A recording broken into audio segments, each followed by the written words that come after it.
नमस्कार, बहुत स्वागत आपका। मैं हूं आपके साथ मनोराज सक्सेना।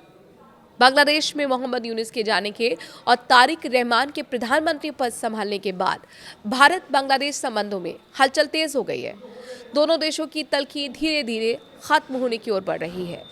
एक साल से ज्यादा समय से बंद पड़ी अगरतला ढाका सीधी बस सेवा दोबारा शुरू होने की दिशा में बढ़ रही है। इसके साथ ही वीजा सेवाएं भी सामान्य होने की प्रक्रिया में बताई जा रही हैं। शुक्रवार को ढाका से 155 किलोमीटर की दूरी तय कर एक लग्जरी बस अगरतला पहुंची और शनिवार को वापस ढाका लौट गई। ये ट्रायल रन था जिसे नई बांग्लादेशी सरकार के निर्देश पर किया गया। अधिकारियों का कहना है कि अगर सब कुछ ठीक रहा तो जल्द ही नियमित व्यावसायिक सेवा फिर से शुरू हो सकती है। बस सर्विस क्यों रोकी गई थी, ये भी जान लीजिए। दरअसल मेरे रिपोर्ट के मुताबिक त्रिपुरा के मुख्यमंत्री माणिक साहा ने इस कदम का स्वागत किया और उन्होंने कहा कि बांग्लादेश में निर्वाचित सरकार बनने से अनिश्चितता खत्म हुई है और ये दोनों देशों के रिश्तों के लिए एक अच्छा और बेहद सुखद संकेत है। उन्होंने उम्मीद जताई है कि अन्य लंबित मुद्दे भी सुलझेंगे। अगरतला ढाका बस सेवा की शुरुआत 2003 में हुई थी। कोविड के दौरान ये सेवा कुछ समय के लिए रुकी थी, लेकिन जून 2022 में फिर से शुरू हुई। हालांकि अगस्त 2024 में शेख हसीना सरकार के हटने और द्विपक्षीय तनाव बढ़ने के बाद से इसे बंद कर दिया गया था।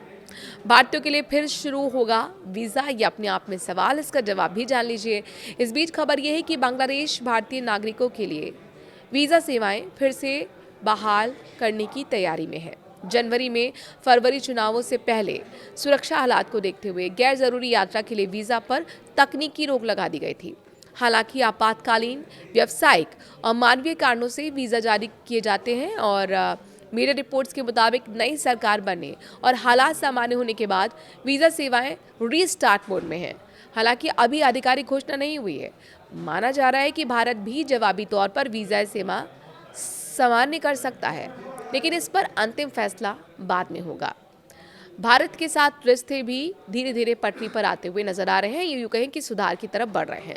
भारत की ओर से भी हाल ही के दिनों में रिश्ते सुधारने के लिए सकारात्मक संदेश दिए गए हैं। प्रधानमंत्री नरेंद्र मोदी ने तारिक रहमान को फोन कर उनकी जीत के लिए बधाई दी। लोकसभा अध्यक्ष ओम बिरला ने शपथ ग्रहण समारोह में तो हिस्सा लिया था। विदेश सचिव विक्रम मिस्री भी शपथ ग्रहण समारोह में गए थे। वो जमाते इस्लामी चीफ से भी मिले थे।